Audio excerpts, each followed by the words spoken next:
शंभो शंभो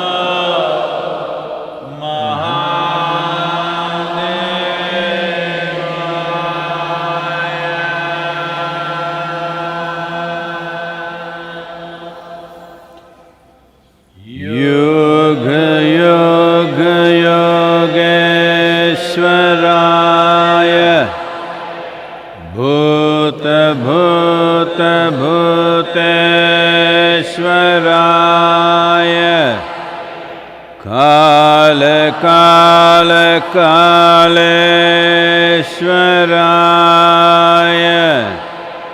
शिव शिव सर्वेश्वराय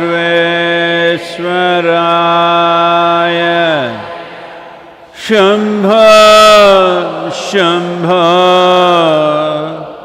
महादेवाय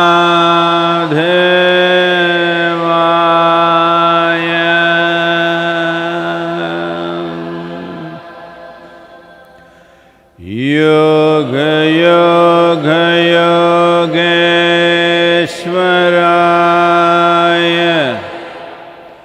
भूत भूत भूतेश्वराय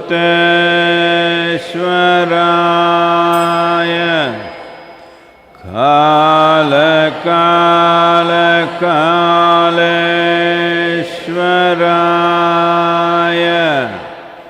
शिव शिव सर्वेश्वराय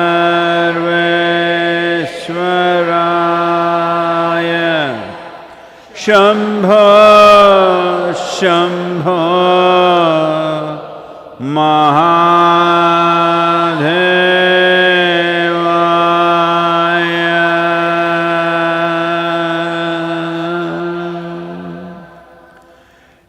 योग योग योगेश्वराय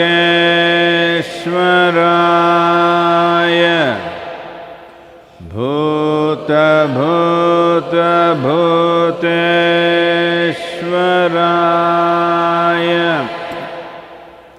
काल काल कालेश्वराय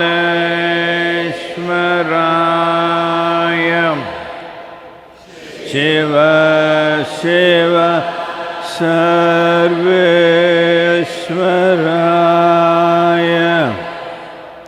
शंभो शंभो महादेवाय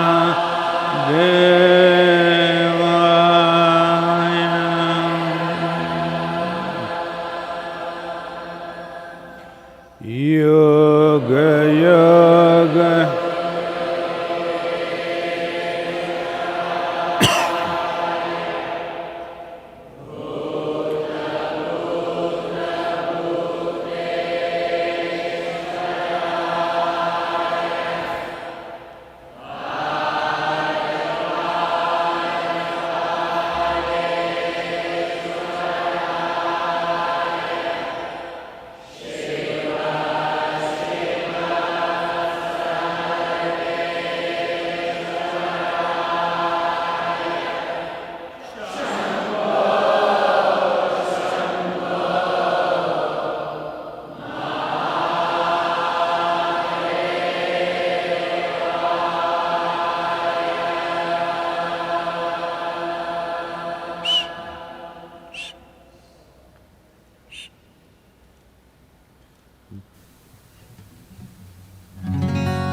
मेरो मन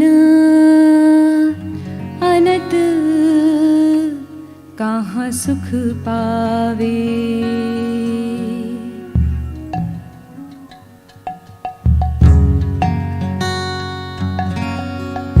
मेरो मन अनत कहाँ सुख पावे। मेरो मन अनत कहाँ सुख पावे। जैसे उड़ी जहाज को पंछी फिर जहाज पर आवे, फिर जहाज पर आवे। मेरो मन अनत कहाँ सुख पावे।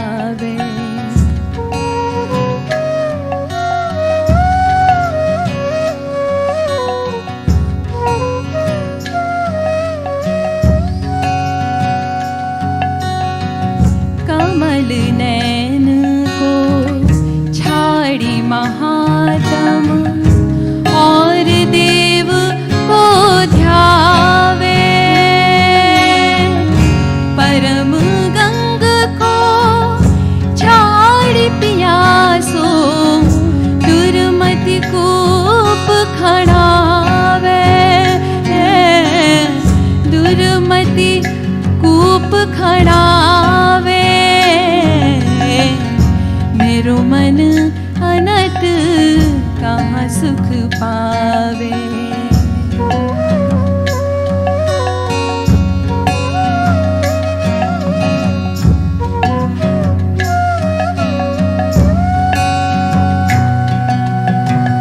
जेहि मधुकर अम्बुज रस चाख्यो, क्यों करील फल भावे।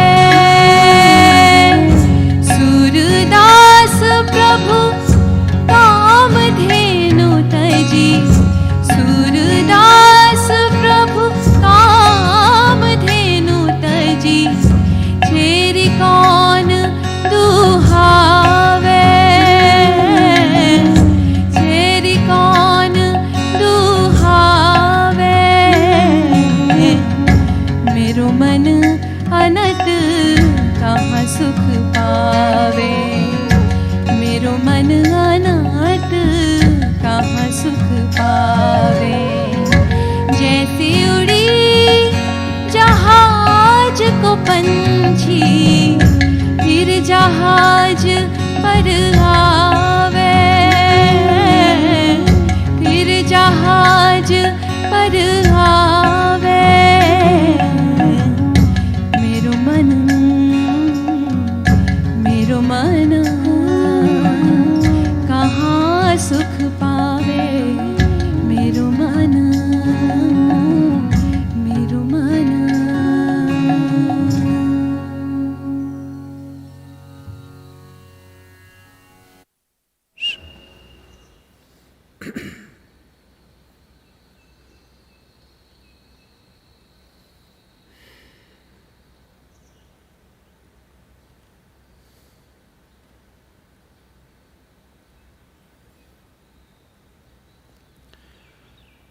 जननं सुखदं मरणं करुणं, मिलनं मधुरं, स्मरणं करुणम्। कालवश्यादिह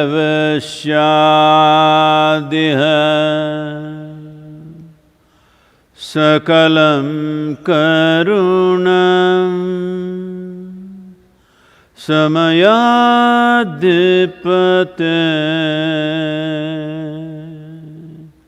अखिलं करुणम्।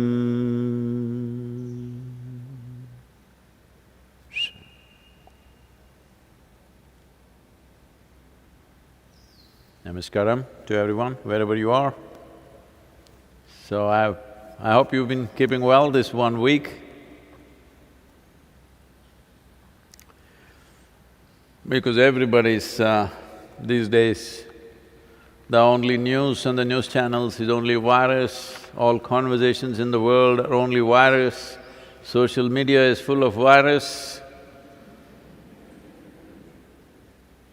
So I thought I'll talk about the human being a little bit. So a little poem for you It's called Human. Even when at home, I longed for home. Even when at home, I longed for home. Searing pain of longing for home strangely got cured in being homeless. Searing pain of longing for home strangely got cured in being homeless. When the walls of home dissolved, a pristine home, unwalled, unfettered and devoid of love, affection or companions blossomed. Shall I call it my being?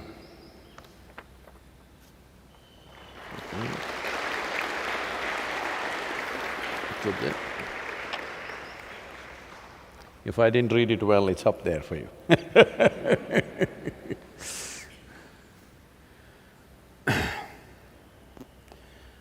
Well,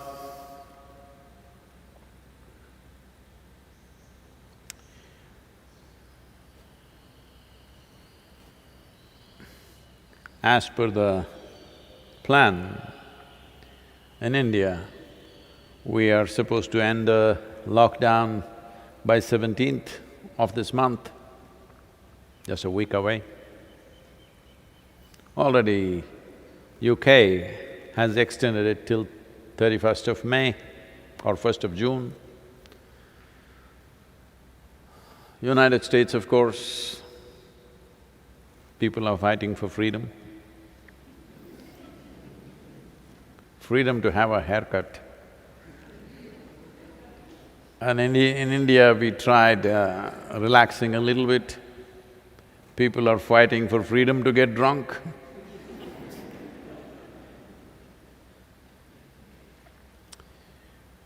There were some hopes because certain scientific studies,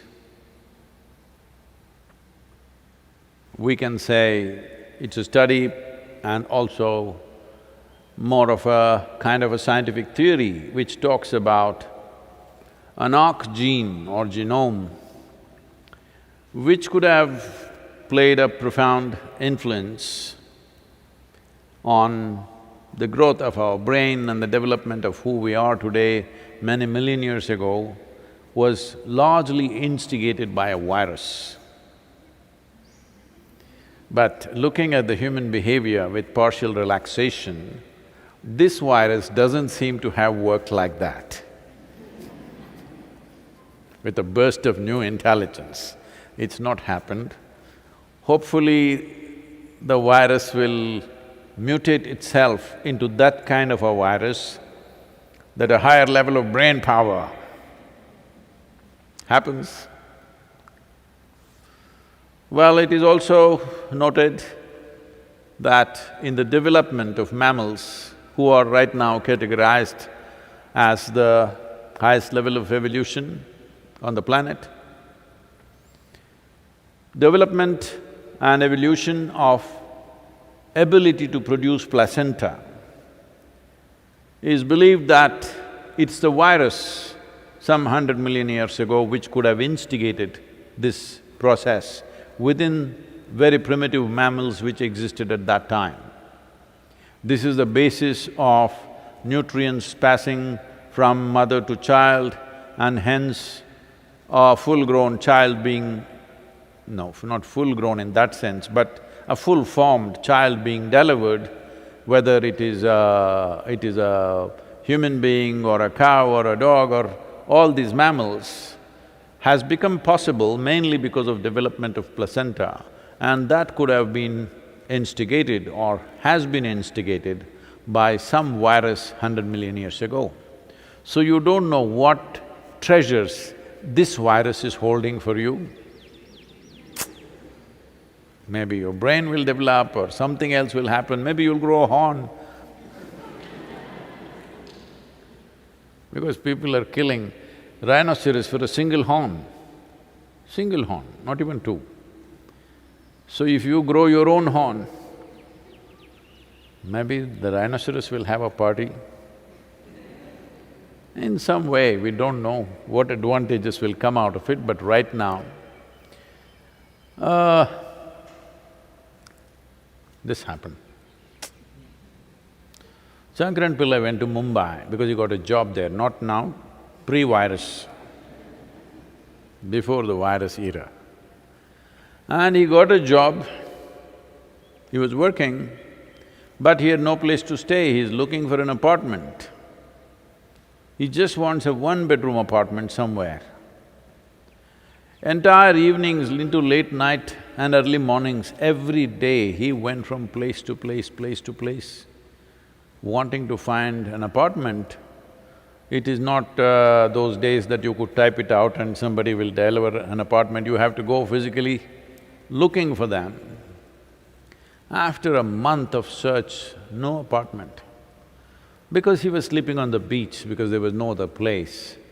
Early morning he was walking on the beach and he saw a small vessel lying on the sand. He picked it up and just rubbed it with his hand. Lo, a genie popped out. Then Shankaran Pillai said, "Oh, a genie, you come, please get me an apartment in Mumbai." The genie said, "You bloody fool, if I could find an apartment for you, would I be living in this tiny little place?"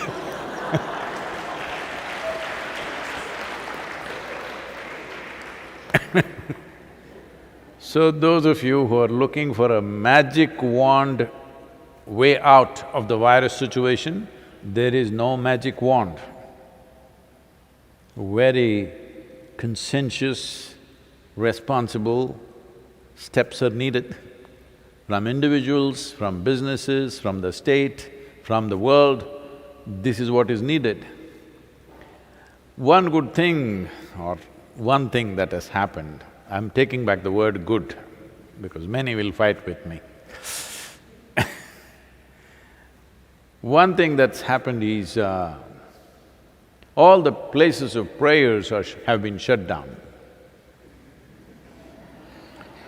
And many religious leaders are super insecure right now because if people learn to live without God and pretty well, this is going to be dangerous.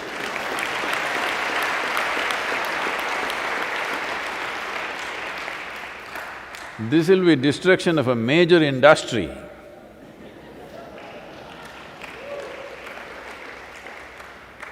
Six weeks, if you can live without seeing your God, without communicating with Him, without asking for this or that or even daily bread, if it still happened, then you may get confidence to walk on your own, you know. Very dangerous for the industry. It's a major industry, you can't let it die like that. But all these things are happening. As many of you may not know, because only probably in close circles I've spoken about this. This is a movement from religion to responsibility. Essentially what it means is,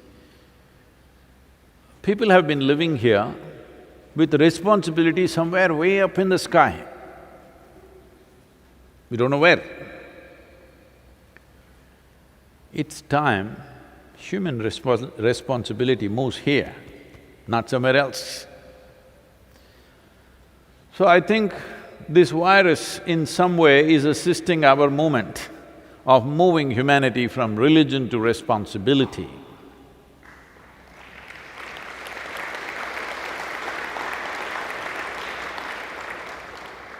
If religion is propagating some aspects of spiritual process for individual people, that is fine.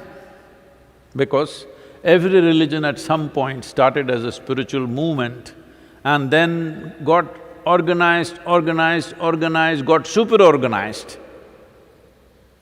and it became something else altogether. So I'm sure in every religion there are elements of spiritual process. If those things are brought out, it's fine. But this daily bothering of God, which you call as prayer, this daily self-appointed advisory to God, what He should do today, of all the people, I think God should be the happiest with virus. Because 6 weeks, nobody to bother him, you know. Never it's happened in a long time, not in 2000 years or so. So, there are many pluses.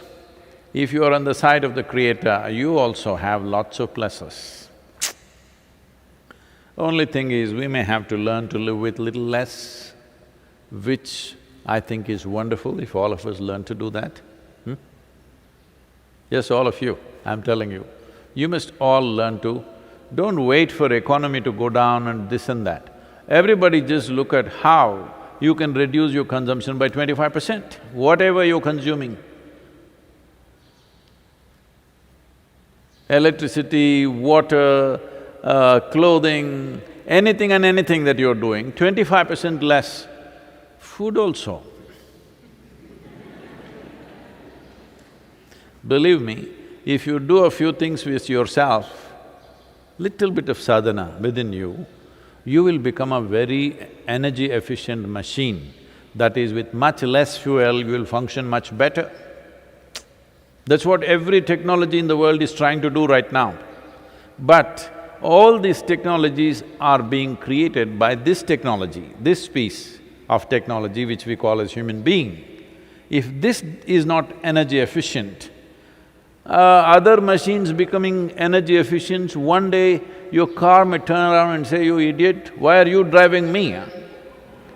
That's why already self-driving machines are coming, because in the next 10-15 years, cars believe we can drive better than human beings. I don't want to be around on that day.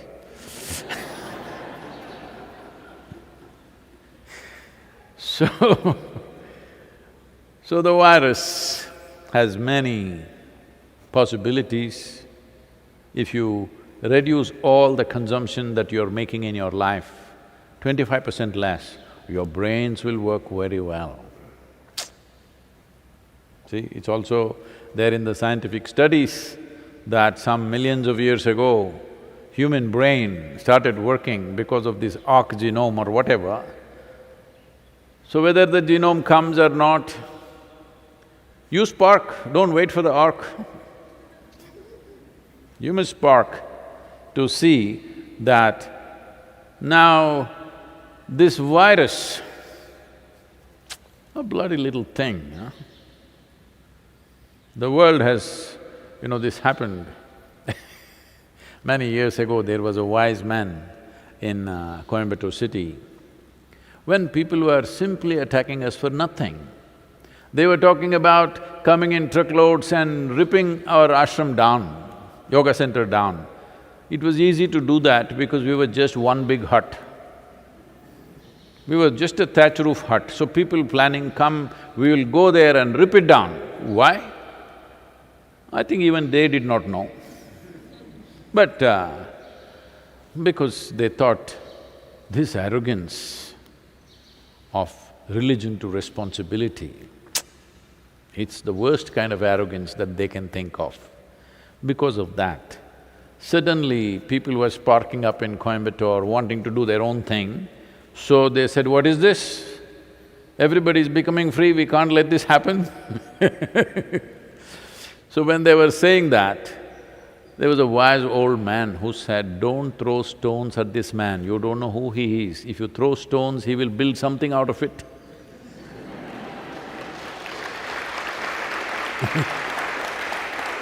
You see all the stonework.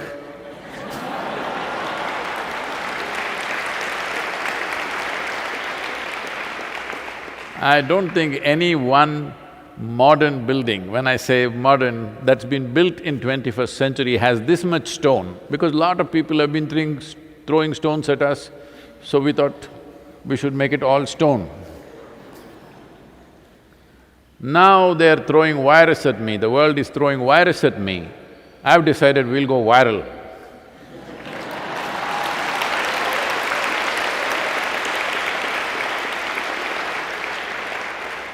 So there is a whole strategic thinking and action and various things going on. I want all of you to be a part of it. One thing we will do, everybody's telling me, "Don't tell them so soon, Sadhguru, they will die of anticipation and all that." I thought I'll tell you because it's come. So, we will launch a simple but powerful program where 40 days with Sadhguru, online. Don't clap, online. That is 24 hours of the day. Sadhguru will wake you up, Sadhguru will walk you through the day, Sadhguru will put you to sleep and stay with you during your sleep and wake you up again in the morning. We're evolving this program. We will launch this for the Yoga Day on 21st of June. If you want to be there, you better start booking up. Right now, even the booking is not open, but I've announced. But you start putting your names out there because maybe we will have to stop at a certain number for technological reasons. So 40 days with Sadhguru, it's never happened before, so we thought, because people don't even know how to wake up properly and fall asleep properly.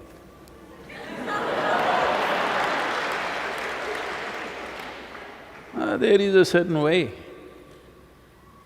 There is a certain way to start the engine of a vehicle. If you do it the wrong way, it will not function the same way. One who knows what it is, does it in certain ways. Others simply boom, they will do, and their machines are like that only. So, it is important how you start this machine in the morning and how you put it to rest. You want to turn off your computer, there is a process, isn't it? Simply put off the switch in the wall. Tomorrow morning, when you want to work again, it has lots of troubles. The same with this. How to turn it down, how to bring it back, there is a way, and how to walk it through the day.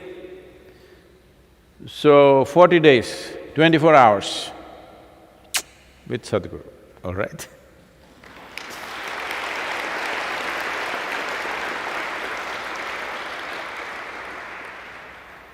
So now that, now that I'm becoming a full-time painter and a part-time spiritual teacher, we thought we'll show you some things.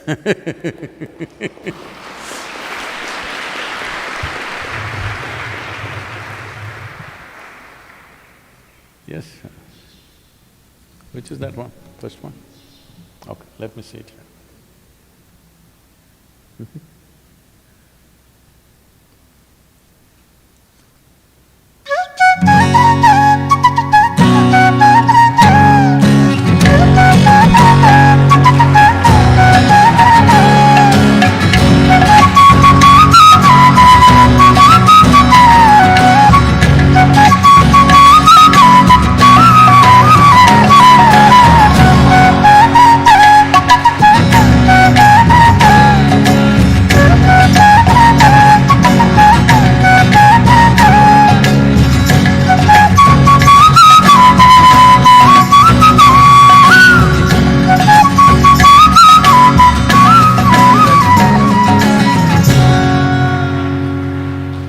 Such are the ways of vanity, even a feather sits upon a man's brow.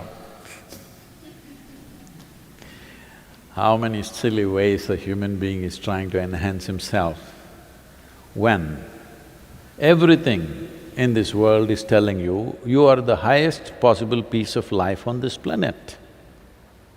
You got to fix… what a bird drops, you have to put it up on your head to feel.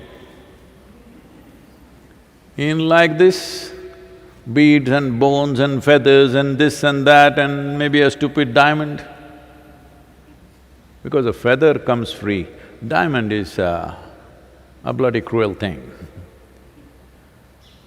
So how many ways, how many silly idiotic ways a human being struggles to find little enhancement, when we are the highest piece of life on this planet. So, if all those enhancements have failed and at least the virus has made you realize wearing diamonds and walking around in the house is a bloody silly thing, if you realize that, it's time for yoga.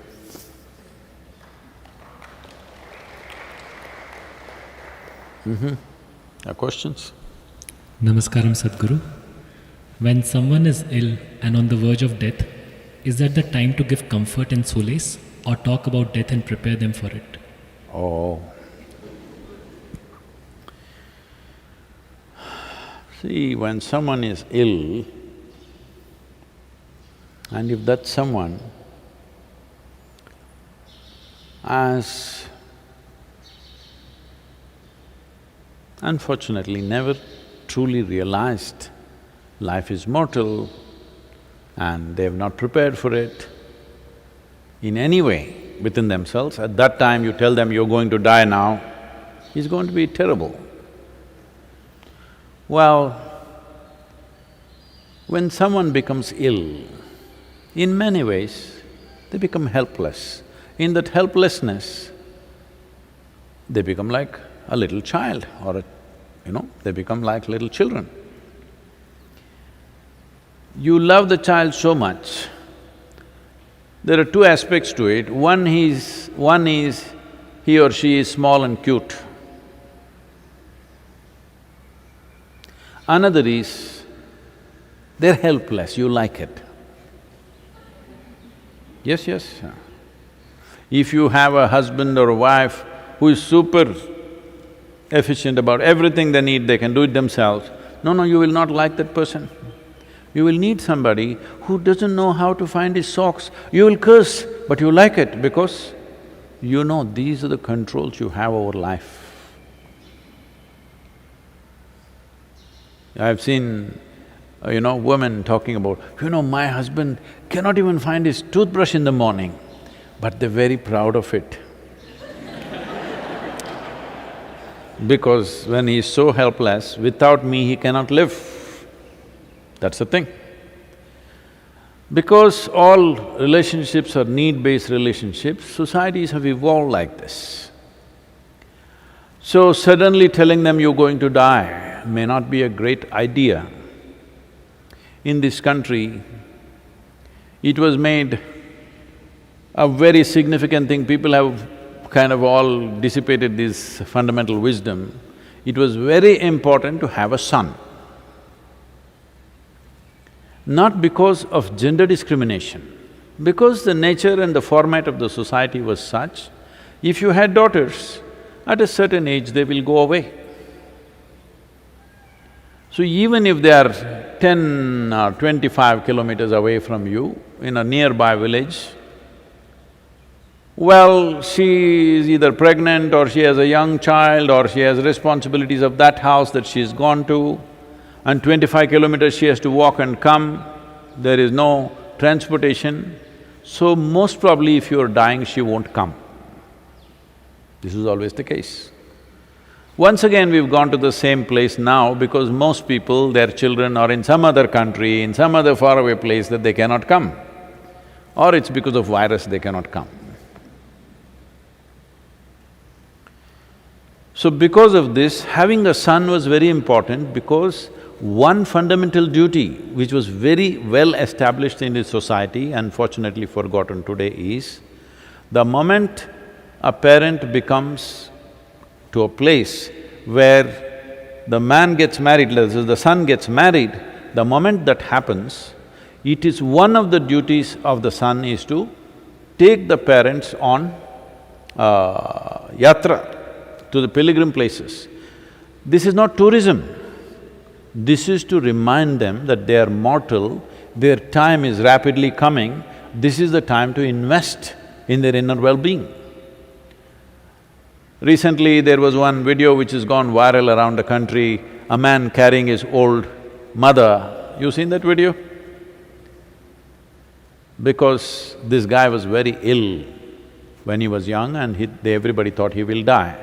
But his mother did not give up and she prayed to some god so intensely, and without any medication, this guy bounced back. So since then, he's been wanting to take his mother, which is her dream, to go to pilgrim places in the country. Now being a poor man, he didn't have money, he just put a bamboo thing, one side some things that he needs, clothes, this and that, another side his mother, and he's carrying her and walking from all the places to places wherever she had wished to go across the country, carrying his mother and another equal amount of load at the back and walking. This video has just gone crazy all over the country. Because this was the fundamental duty. Before they become incapable of walking and doing things, a son must take them to pilgrim places.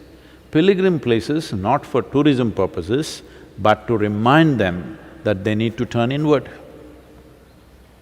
Well, that is gone completely out of our thing. We are all thinking even if you're 70 or 80, you must be going to the cinema, you must be going to the party, you must be doing this, you must be doing that. Because this whole thing has come to us from the West, even if you're 80, you must behave like you're 18. Now also you must be on the dating app. Yes, they are, unfortunately. So, suddenly telling them may not be a good idea. This is something only you can judge based on an individual person. There is no common prescription, but it is important before they become ill. This must be brought forth to them. They should not go with this ignorance that they are going to live forever. So, they will get engaged with their children to some extent, then their own careers and jobs and whatever, they're retired, now they're getting old. Now they are desperate, grandchildren, where are the grandchildren? How come you love those children who are not yet born so much? When you have no care or concern for children who are on the street, how come you have so much love for children who don't exist? Because you want to get engaged with life once again, as if it's a new beginning. Because it'll give you a new lease of life, another level of involvement, another level of illusion about things will go on forever. So if all those things are not there, people will get frustrated, they will lose their minds, all these things will happen unfortunately. So whether you should tell them or not, if they are ill and moving towards their time, maybe not in so many words, but you must create an atmosphere that it comes home to them. Otherwise, you're doing a great injustice. You're doing a great injustice by creating a fake atmosphere, everything will be okay, no, we're going to go back home, you're in a hospital, don't worry, we're going to go back home, everything is going to be fine, and then your grandson's wedding is coming 5 years later, we will do, what shall we do, planning for that. This is a rubbish way of existence. It is very important for every human being that when we are approaching the closure of our time, we approach it in a sensible and conscious way, as far as possible. If you are absolutely conscious, there's nothing to say about it, that will be managed. Otherwise, they did not live like that, they don't have that ability right now, but you must create an atmosphere that it is moving in this direction. You may not be able to directly tell them, they may get terrified, they may get scared and all those things. But you must create an atmosphere, a spiritual atmosphere. When we say spiritual, something that's not of the body, that's all. Right now, life is moving you to a place where it is not about the body anymore. They must get this point. But in many homes today, I've been in some homes unfortunately where this happened, they are trying to cook all their favorite foods and say, eat this, eat that. Maybe if that is your way of preponing their death, it's unfortunate again. That is not the way of doing it. It is very, very, very important that bodily concerns must be brought down. Of food, of this and comfort and clothing, you must bring it down and make it very clear to them, if not by words, by setting up an atmosphere, that our time is coming. It'll come to all of us. When it comes to this person, it is important the necessary atmosphere is provided and the whole family or whoever else is there creates that ambience of not pulling them into this and that, but allowing them to move in that direction. There are many simple things one can do. I think in the death book we have handled this elaborately, but simple things you can do is just an oil lamp, a vegetable oil lamp or a ghee lamp.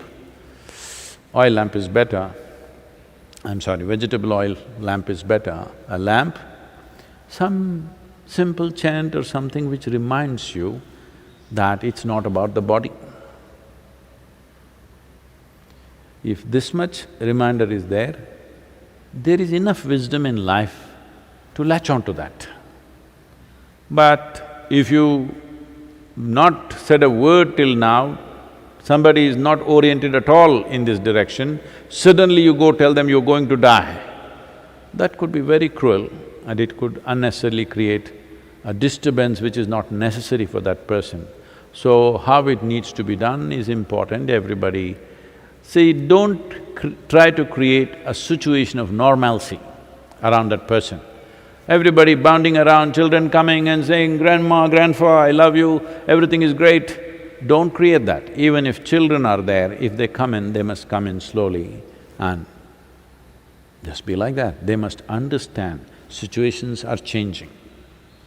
If you do not even create that, you put on a cinema, you do this, you cook all their favorite foods, you're bouncing around them to make them feel everything is great, this is not the way.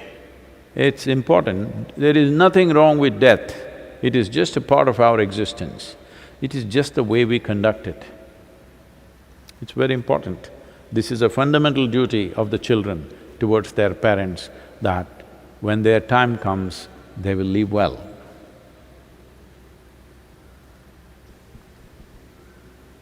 Simplest thing is, if you turn spiritual, initially they will resist, they will struggle, but after that, it's a natural intelligence of a human being.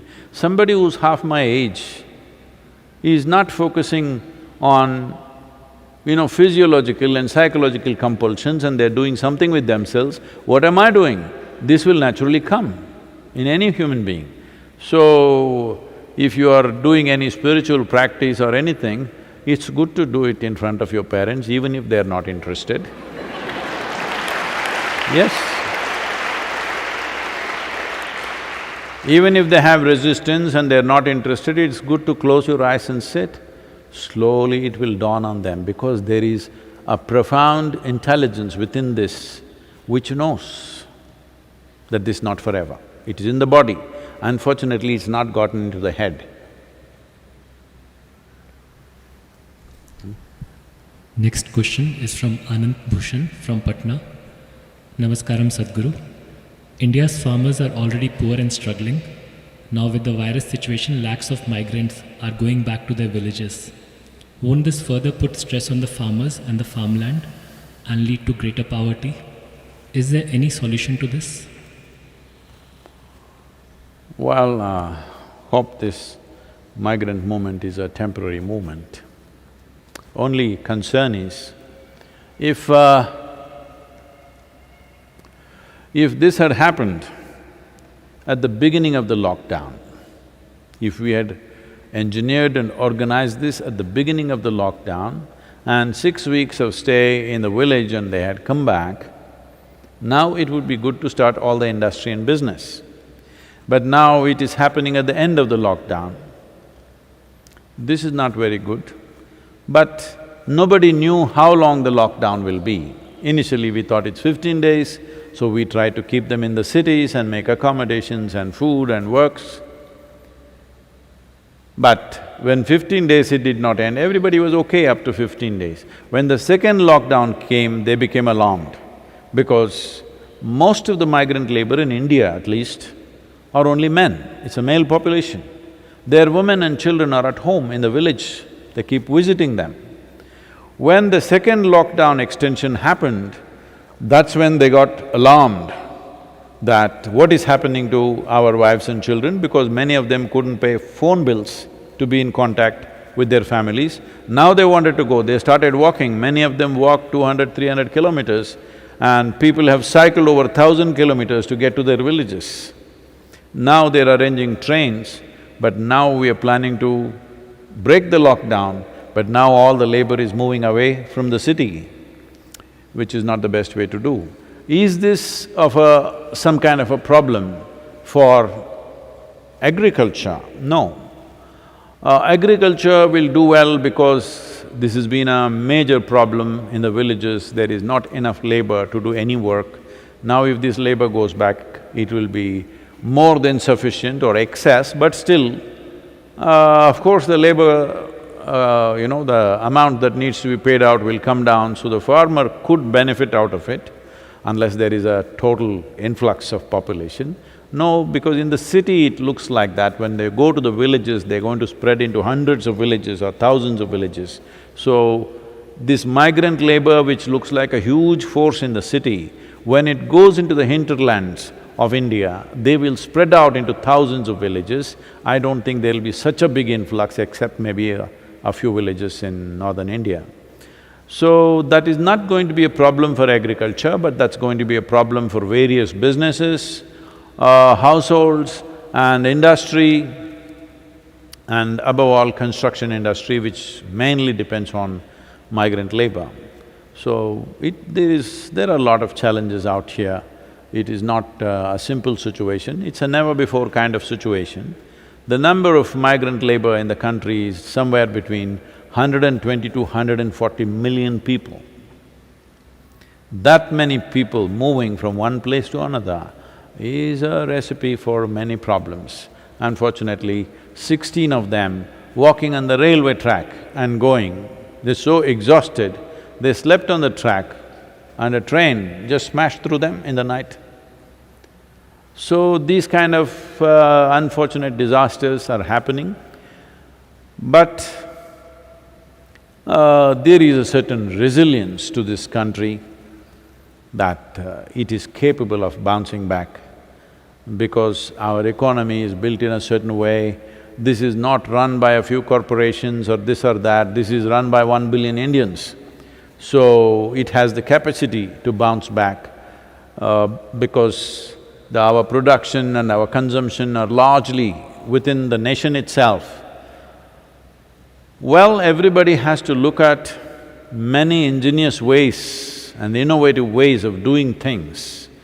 The same old way of doing things will not work for anybody, not even for us here at Isha is it going to work.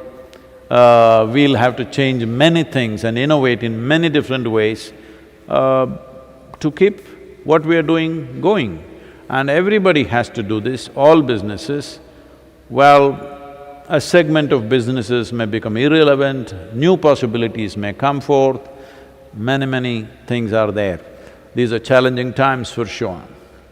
So, as I said in the very beginning of the lockdown, one concern is that people should not move towards starvation. Fortunately, it's not happened. Well, people have struggled a little bit, but everywhere, many organizations and the state governments all have responded and ensured there are no starvation deaths. So, if we ensure that one thing doesn't happen, all of us are deprived of something that we had 6 weeks ago, I think it's all right. I think it's all right. I know a lot of people are going to throw brickbats at me for this, but I think it's all right. We will live with a little less, it's perfectly fine. It's fine with me, it should be fine with everybody, that we will live with little less than what we were doing. In many ways, human beings have been an excess. So now, a little less is okay, but we must ensure nobody starves, nobody goes without basic nourishment. If that one thing we take care of, well, in a few months it'll bounce back, but the problem is the whole virus situation is so volatile right now. We were talking about breaking this lockdown on 17th, when 2 weeks ago we spoke about it. The fatalities in India was less than 1,000. Today it's around 2,300 and fortunately, it's all gotten squished to one segment of the country, mainly Maharashtra, Gujarat, Rajasthan, Delhi, these are main hotspots, and unfortunately Tamil Nadu. No, it's unfortunate everywhere, but I'm saying this is an isolated happening, they're all connected. When we say Maharashtra, for those of you who do not know the geography of this country, Maharashtra, Gujarat, Rajasthan, Delhi, these are all connected geographically, so it's happening there in a big way. Tamil Nadu is totally in the south, but unfortunately it's happening here when the other states around us are free from it, which has happened due to certain reasons. I think at some point, some study or investigation needs to happen why it happened the way it happened, anyway. But the number of fatalities are rising by the day. I think right now, every day about 120 to 150 people are dying in the country of virus. It is way better than United States, but that is not either a solace or a solution, because once we break the lockdown, United States did not lock down as rigidly as we did. In spite of the lockdown, this is happening. Once we relax the lockdown, anybody's guess. So I want all of you, wherever you are, to understand the real responsibility of maintaining social distance and all the other protocol that's been repeatedly spoken about really starts from 17th onwards. Till now, most of us been protected by isolating ourselves. Now when we have to step out and other people start coming and going, this is when the real challenge happens. This is when really how responsible and sensible we are matters. After the lockdown is over, when the economic process begins, well, will it go out of control or what will happen? We have to see.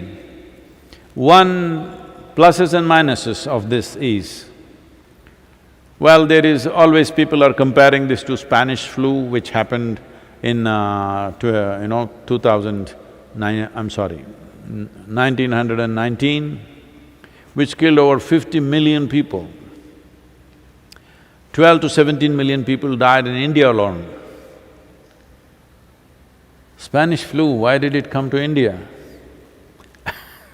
It did not start in Spain, it got the name because post-World War I, there was so much transaction from that place and it burst out there, then it spread all over the place.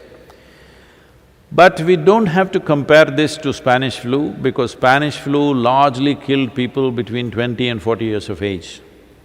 This is killing people who are generally over 65, 70 years of age or other vulnerable population with certain inherent problems in their system. And another thing is, the minus point of this one is, it doesn't kill as quickly as Spanish flu, but there is asymptomatic transmission in this. With Spanish flu, the moment you got it, we would know you got it, nobody would come near you. But at that time, we didn't have any antibiotics. Now we have variety of medicines, even if we get infected, there's a way to deal with that. So we are not looking at that level of fatalities in the world. But to what extent our activities will be crippled, that is the thing. Well, there is a whole lot of people who are saying, scientific language is being thrown around by all kinds of people, saying that we will develop herd immunity. See, to develop herd immunity, about 60 to 70% of the population should get infected. If this happens, we will wipe out a significant segment of the geriatric population. People over 75 years of age, we will almost wipe out that population in the world. And maybe infants below 1 year of age also, and all the vulnerable people, those who have been through transplants, people with cardiac problems, diabetics, and various other things are there which come under this category. So, all the vulnerable population we will be wiping out. So, herd immunity is not really a solution that way because that means we are deciding. The very word herd is something I can't take when you refer to the human beings. Herd immunity, you talk about this in animals, the same thing we are talking about it, about human beings, because the viruses come from animals right now and this whole thing, but it will wipe out the vulnerable population if you are looking at 70% infection around the world. So how to stop it? Nobody has a clue. Only thing is, we have some ideas about how to slow it down. And the best thing you can do is how to enhance the immunity in your system. We can give you a protocol how to maintain this in the ashram. In the next 3 days, we will put out things as to how to enhance your immunity beyond what it is right now, because from 17th onwards, people from outside may start coming in, transactions will happen, we'll keep it to the minimum, but still it's inevitable, we can't be closed down forever. This is true everywhere. So, it is important, a few simple things… do I have that sheet? Okay. One thing is strict maintenance of social distancing. This must become your religion, okay? That is if you're religious, I'm saying. Otherwise, this must become your sadhana. Well, in the yoga center, everybody is popping the neem ball in the morning, neem and turmeric. So in next 2 days, the green ball will disappear, only the turmeric ball will be there, but there will be neem leaves. So before you go for your morning sadhana, you must take 8 to 12 leaves and put it in your mouth, chew it and keep it in your mouth. It's very important it's in your mouth. It's most effective when it's in your mouth region. So you must keep it in your mouth, chew it for 1 to 2 hours, let it be there, don't wash it up, don't drink it down, let it just be there in the mouth, do your sadhana with that. Wherever you are… Arey, what?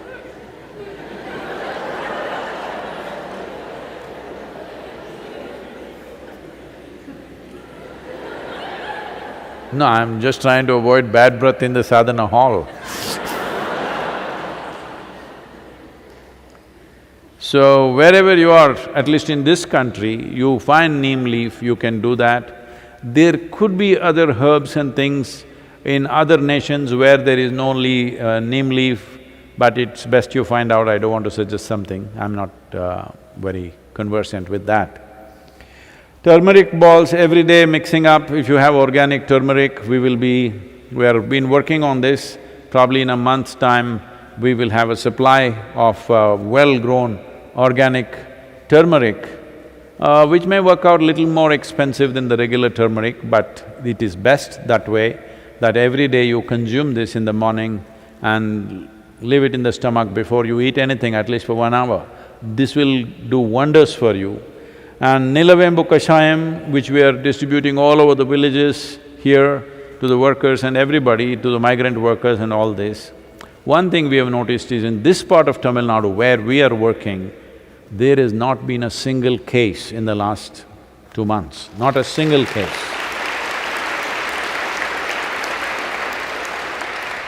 One thing is effective social distance policing by us and the authorities, and Nilavembu Kashayam and a few other things we are doing. So if you maintain these protocols, very easily you can enhance your immune system because ultimately that's the only way you have. Another thing is, this is the amla season, that is the nallikai for Kannada people, the betted nallikai. So right now the season is on, not those huge, golf ball kind of amla, that is all hybrid amla, that is also okay if you don't find anything else. But otherwise, what grows in the hills is only this size. You just smash one amla and put a little salt on it and just chew it. You must keep it in your mouth and it's most effective once again in your mouth. It must be just in your mouth for 1 or 2 hours. These simple things will greatly enhance your immune system.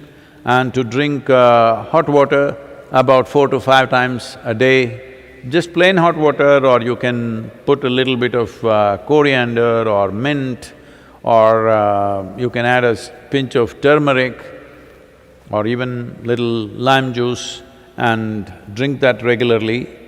And well, in your living spaces, walking spaces, places that you're using, spraying of Lysol, don't drink it, don't inject it.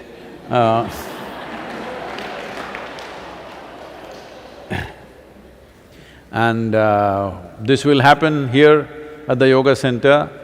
We're planning how to accommodate them and what to do. This may sound a little bit of discomfort for many of you, but you have to do this. The vulnerable population in the ashram will be separated from the younger population. It is very important this is done because what may be perfectly fine for a young person, another person could be fatal. It could be fatal for the other person. So we want to separate the vulnerable population. This work is going on. You must do this in your homes also. If there are people beyond a certain age or they have some other ailment which makes them vulnerable, it's important that you clearly separate yourself from them.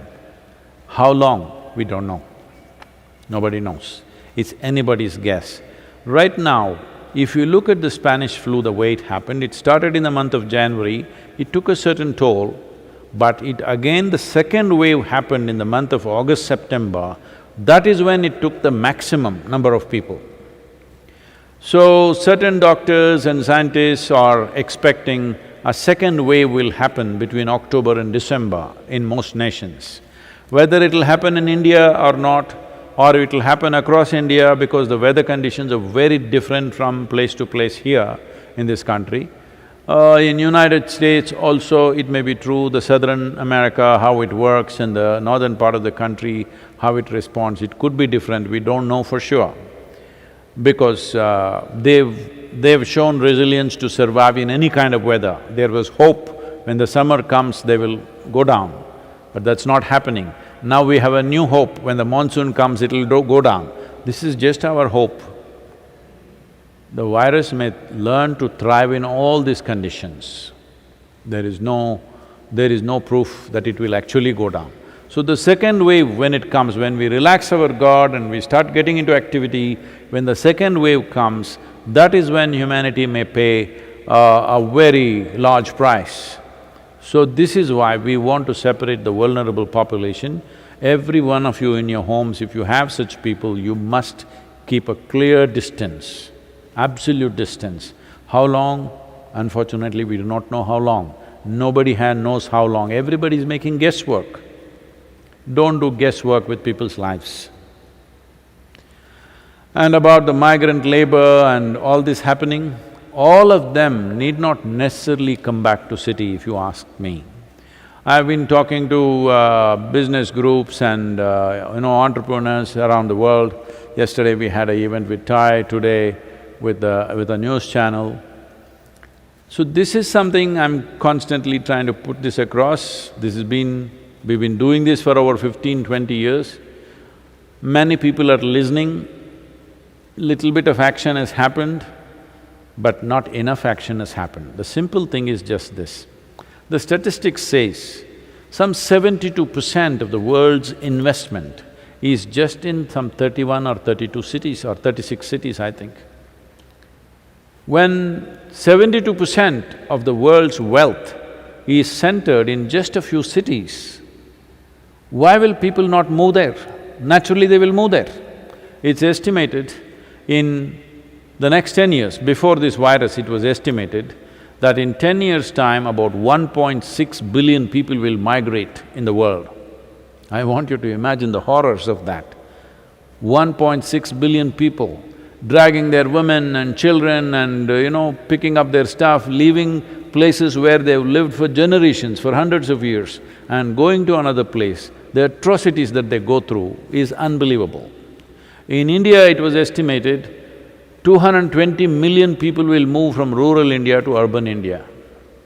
Well, those of you who are living in cities, I want you to imagine, let's say 10 cities in India, 220 million people, even if you distribute evenly, which will not happen, you can imagine the plight of those cities. So one significant thing that needs to happen is investments must spread. This whole Manchester style of building industry, because that's where this mass production system started and they brought it everywhere, everything has to be done in one place, everybody come to one place and work. This has to go. Right now, a whole lot of people are talking about working from home and stuff like this, but this is only relevant to a certain band of people who do certain type of work. But for others, they have to go somewhere. But that somewhere need not necessarily be concentrated in one city, it needs to spread. If we do not focus on this, that across the 700 and odd districts in the country, if you do not spread industry, even if it's little difficult to begin with, if we do not do that, the migration will go crazy. Another thing is agroforestry. Agroforestry is a sure way of stopping migration, because one reason why migrants move is, whenever there is a drought in agricultural lands, it happens every 5–6 years or 8 years, there'll be one big drought. When that happens, waves of migrations will happen, people will leave their land and go to the city and they'll never come back. If you had long-term crops in your land, if you have trees standing in your land, you are not going to leave your land and go away because there is money standing there. So agroforestry is one of the best ways to stop migration to the cities. If we don't do that now, our cities will become unlivable, not just in India, almost everywhere in the world. This migration, if these billion and odd people start moving and piling up in one city, nobody can live well. This idea of concentrated population is a hotbed for even a future pandemic. If the entire… we usually like to call this a global village, if it was really a village, I'm telling you, the virus would be quite helpless because it's a city. The Wuhan city itself is supposed to have 11 million population. And how many cities have over 10 million population in the world? There are too many. Why 10 million people have come to one place? Is it because they're in love with each other? I don't think so. Simply because economic opportunity is all concentrated in one place. This has to spread. If we don't spread this, not only in India, across the world, economic possibilities must spread across geography. It's very, very important. Agroforestry is a significant step in this direction. This question is… Oh, we have time? Okay, last question, please. This question is from Ahuti. Namaskaram Sadhguru. Women are socially conditioned to protect themselves since their childhood. Also in one of your talks you mentioned that survival instinct is stronger in them. Will this self-preservative mindset of a woman be a hindrance for her in the spiritual journey?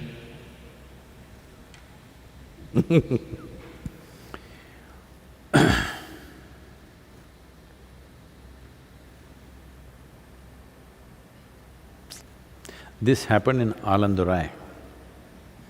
For those of you who do not know, Alandurai is a village just about 12 kilometers from here, where we are. Actually, it is named after an Englishman who was a hunter in this region, an elephant hunter. His name is Alan. And at that time, you had to call them master. All the English people, the local people had to refer to them as master. So in the local language, it's Dorai. So it's Alan Dorai has become Alan Dorai. So in this Alan Dorai, two donkeys met, real ones. I mean to say four-legged ones.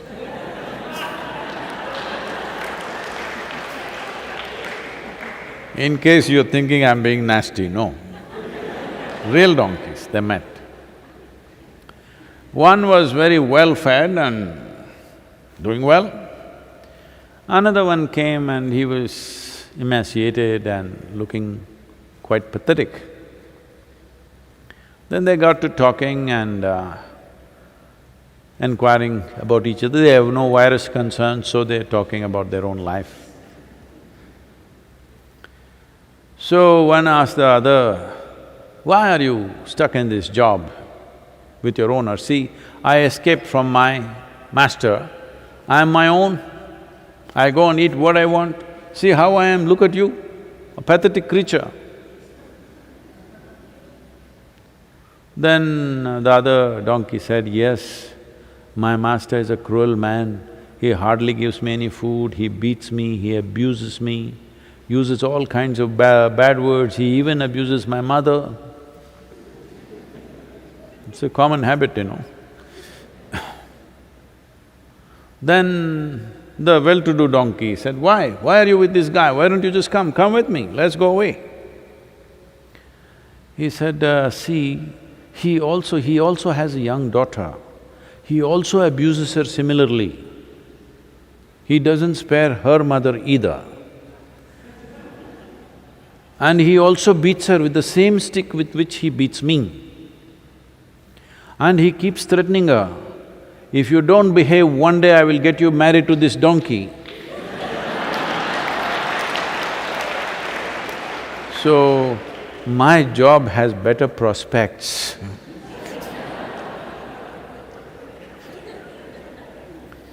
Survival instinct is a very strong thing.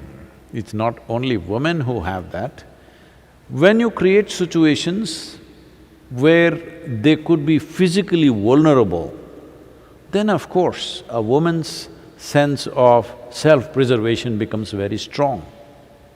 This is why creating a civilized place that her physical weakness does not… When I say weakness, I'm not saying weak that way, I'm saying muscular weakness compared to a man doesn't work against her. It's very important.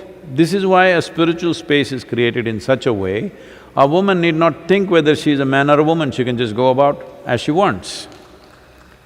This is very important, because if you create a space where she is physically threatened, naturally she will become very conscious about her survival process. So this is the business of every civilization, that this is the business of every society, to create a situation where those who are physically weak, children or women or even men who are physically weaker, do not feel vulnerable. This is very important. Well, a whole lot of men who are also only office-going people, if they see those muscular goons who are hanging around in the street corner, they will also feel… all spirituality will go out of them.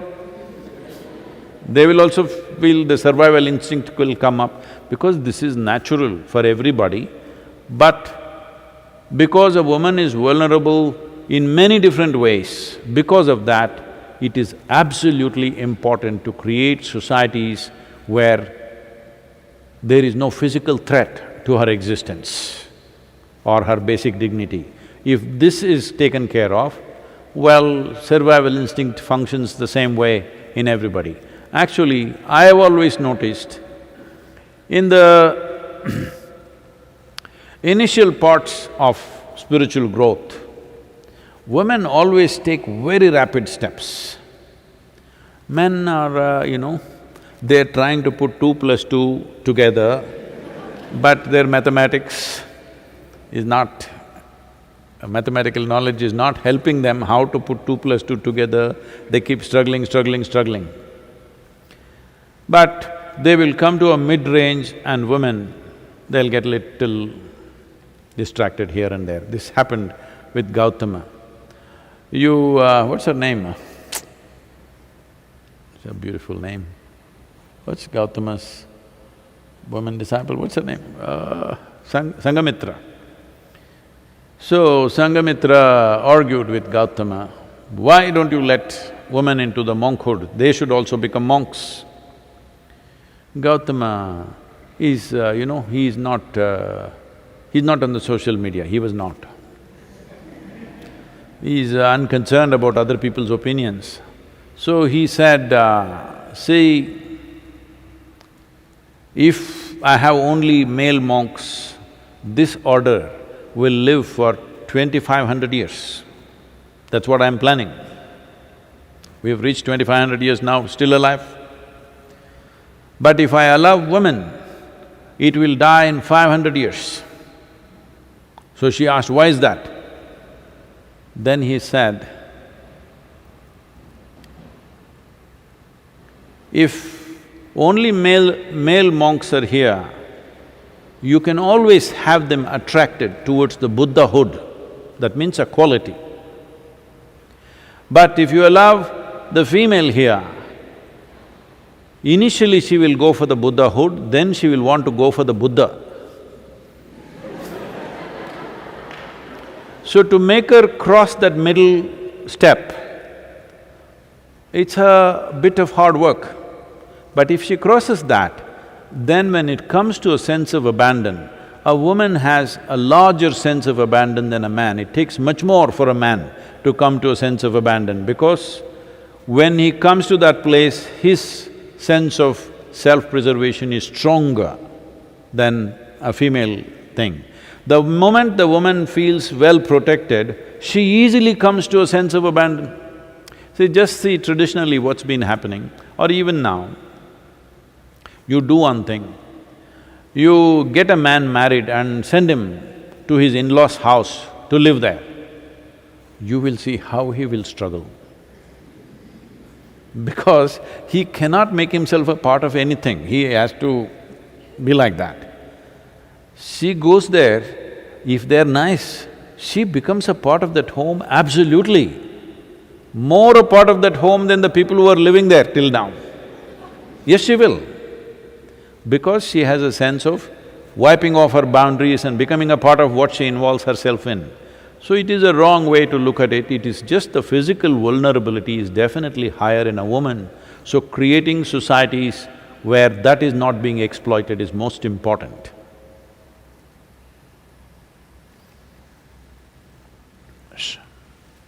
It is because of this physical vulnerability, this whole all kinds of humor around in the world going on about how a woman will always lie about her age and things like that. This happened. I think it's time we create a female version of Shankaran Pillai.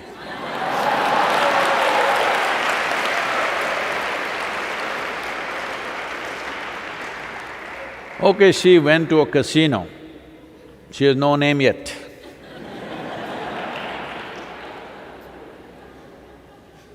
She went to a casino and she kept on in the roulette, she kept on losing. Then the guy who was running the thing, he said, "I've seen this work many times, why don't you bet your age?" She said, "Okay, 29." She put it and then the roulette stopped on 42. She just fainted.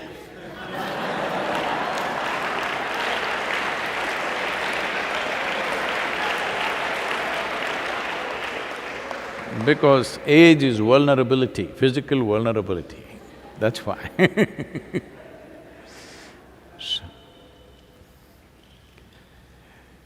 Yoga yoga yogeshwaraya bhuta bhuta bhuteshwaraya kala kala kaleshwaraya Shiva Shiva Sarveshwaraya Shambho Shambho Maha